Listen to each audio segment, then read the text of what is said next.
네, 안녕하십니까. 신사주식입니다. 금일 하락장이 굉장히 짙게 오고 있습니다. 때문에 종목보다는 오늘은 한번 정치적인 그런 경제와 연관된 우리 알고 있는 금투세에 대해서 한번 알아보자 하고요. 시한폭탄인 금융투자소득세가 여전히 뜨거운 쟁점에 있어서 저는 오늘 얘기를 간단하게 여러분들께 해보고자 하고요. 이야기에 앞서서 저는 정치적인 색깔을 드러나거나 비난하고 욕하는 건 별로 좋아하지 않습니다. 하지만 이제 경제를 이야기하면서 정치를 빼놓고 이야기하기가 불가능하기 때문에 오늘 정책에 대한 의견은 환영합니다만 댓글에 특정 당을 비난하는 정치글은 자제해 주시기 바라겠습니다. 우선 금투세란 주식, 채권, 펀드, 파생상품 등 금융투자와 관련해 발생한 양도소득에 대한 소득세입니다. 아시는 분들도 아시겠지만 우선적으로 이런 내용 한번 오늘 간단하게 소개해드리고 가도록 하겠습니다. 지금 바로 시작할게요. 자, 우선 여러분들 금투세란 주식, 채권, 펀드, 파생상품 모든 걸 통틀어서 발생하는 수익 있죠, 수익. 수익이 일정 금액을 넘게 되면은 20에서 25%로 과세를 하는 비율 제도를 말합니다, 여러분들. 일단 간단히 말하면은 투자를 해서 너가 돈을 벌었으면 세금을 내라 이 말입니다. 그래서 금투세로 증시 패닉 1,400만 투자자가 힘들어진다고 합니다. 일단 1,400만 거의 개인 투자자들이겠죠? 개인 투자자들. 그래서 세금 피해서 매도 폭탄 나와 줄 것 같고 해외 주식이나 단타 쏠림이 심화될 수도 있다. 이러한 걱정들도 있네요. 어쨌든 거의 다 주식시장이 패닉 가능성이 있다는 거.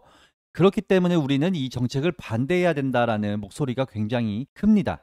자, 그러면은 간단하게 이렇게 같이 얘기하면서 귀로만 듣도록 해보겠습니다. 여러분들은 금투세가 시행이 되는 게 좋을까요? 아니면 폐지가 되는 게 좋을까요?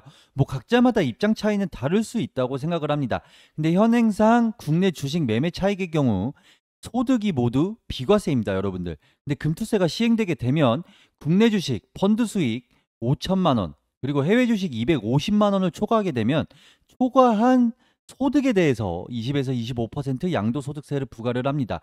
그래서 그 기준점을 넘어간 이후부터 이제 그 가격에 대한 돈에 대한 것을 세금을 매기게 된다고 하는 건데, 일단은 20년도에 문재인 정부 때 한번 금투세가 도입이 됐고요. 21년도에 2년 정도 유예가 됐습니다.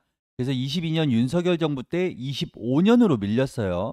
그리고 25년에 이제 시행이 예정인데, 사실상 이제 거의 다가왔는데 문제는 이번 여당의 총선 실패로 폐지 법안 통과가 힘들어졌다는 게 지금 현재 문제입니다. 그렇다면 금투세가 이제 시행이 된다고 하면은 뭐가 안 좋을까라고 이렇게 먼저 말을 해보자면은, 금투세 시행과 더불어서 사실 시장이 가장 싫어하는 게 불확실성이에요, 여러분들. 그래서 투자자들이 갈피를 못 잡고 투자를 하는 것 자체가 시장 수급에 안 좋은 영향을 끼칩니다. 그래서 오늘도 수급이 굉장히 안 좋죠. 외국인이 이탈이 굉장히 많았고, 그렇기 때문에 심리 자체가 굉장히 불안하게 깔리게 되면은 투자가 들어오는데 굉장히 어렵습니다. 그리고 금투세가 만약에 시행이 된다면 유동, 대기 자금들을 해외 투자로 빠져나가게 만드는 요인이 돼요. 왜냐? 국내 증시에서 내가 돈을 벌어봤자 사실상 세금으로 다 내게 되는데, 누가 세금을 내자고 돈을 그렇게 열심히 힘들게 투자를 해서 수익을 얻어 가겠습니까? 이게 문제지 않을까요, 여러분들?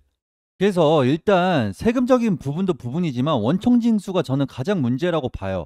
왜냐면은 해외 주식은 이제 금투세 시행 전에도 수익 250만 원까지는 비과세였고, 토가분에 대해서는 양도소득세를 22% 정도 내왔기 때문에 변화가 없다고 생각할 수 있었어요. 하지만 이제 그렇진 않고요. 반기별로 원천징수를 하게 됩니다, 여러분들. 원천징수란 사실 다들 아시죠? 직장인들이라면 그대로 세금을 먼저 징수해 나간다는 뜻이고요. 현재는 이제 1년 동안의 소득에 대해서 본인이 양도세 신고를 하고 세금을 냈었다면은 반기별로 정산을 해서 세금 부과 대상자라면 원천적으로 먼저 떼어가겠다는 이야기입니다. 세금을 먼저 그냥 너 이 정도 발생이 될 거니까 그냥 지금 먼저 떼어갈게 라고 하는 거죠. 사실 이게 말이 안 되는 게, 전반기에 만약에 수익이 났어요, 여러분들. 근데 후반기에 시장이 굉장히 안 좋아집니다. 그래서 손해가 났어요. 그래서 마이너스를 볼 수도 있죠, 손절을 하게 되면. 근데 이렇게 마이너스가 돼도 세금 없을 수도 있어요. 그래서 다음에 5월에 미리 낸 세금이 있다면은 환급해 줄게라고 합니다. 사실상 내가 수익을 봤는데 손해도 봤어요. 근데 세금은 먼저 떼어갔죠.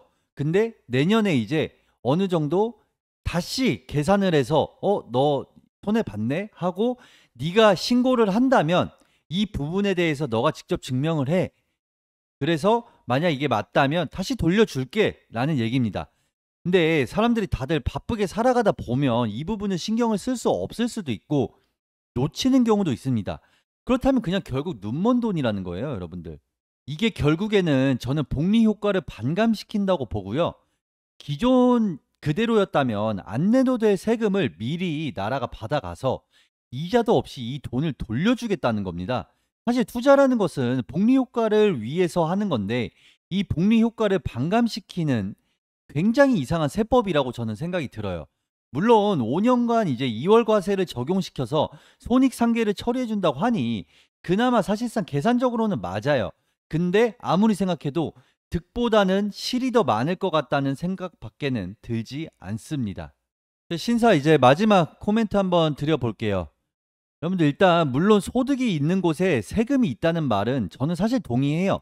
왜냐? 우리가 하나의 나라 국가 안에서 보호를 받고 살아가고 있고 정부 아래서 모두가 똑같은 세금을 내고 있기 때문에 어느 정도 수익이 있다면 세금을 내는 게 맞긴 맞습니다. 근데 우리나라 증시에서는 아직 시기상조라고 생각을 하고요. 금투세 도입을 완벽한 선진국과 비교를 하면서 추진은 하고 있는데 그에 따라 한국의 증시는 그만큼 올라오지 않았다는 거예요. 그래서 배당 성향과 주가 순자산이 중국보다도 못한 게 국내 시장의 현 상황입니다, 여러분들. 그래서 만약에 저는 금투세가 폐지가 안 됐을 경우에 첫 번째로 세금 부담이 굉장히 있을 거고요. 두 번째, 증시가 위축될 것이다. 왜냐? ROE가 하락 예상이 되기 때문에. 세 번째, 아까도 말씀드렸죠. 반기 원천징수. 이게 문제입니다. 네 번째, 짧은 손익 통상 기간. 결국에는 단타쟁이들만 있을 수밖에 없는 겁니다. 사실 복리 효과를 노리고 장기 투자가 있어줘야 기업의 입장에서도 탄탄한 자금을 가지고 어떻게 운영 자금 사업을 굴릴 텐데 이제 단타를 치게 되면 자금의 문제가 있을 수도 있어요. 특히 제약 바이오 쪽에서도요. 그래서 금투세 폐지 시에 고작 사실 1%만 소수자들만 혜택을 보게 되어 있습니다. 결국엔 돈 있는 자들만 혜택을 보게 되어 있는 그런 시스템이라는 거죠. 저는 그래서 여러분들의 생각도 굉장히 궁금하고요. 아마도 반대하시는 분도 굉장히 많을 겁니다. 왜냐? 유튜브를 보시는 분들은 고액 자산가들보다는 어느 정도 복리 효과를 노리고 자산을 늘리고 싶어 하시는 분들이 굉장히 많을 거기 때문에 자산을 늘리시고 싶으신 분 아래 번호로 문자 4번 발송해 주시면은 제가 추가적인 정보 그리고 증시의 현황 좋은 종목들까지 여러분들께 안내해 드리도록 하겠습니다. 이만 영상 마칠게요.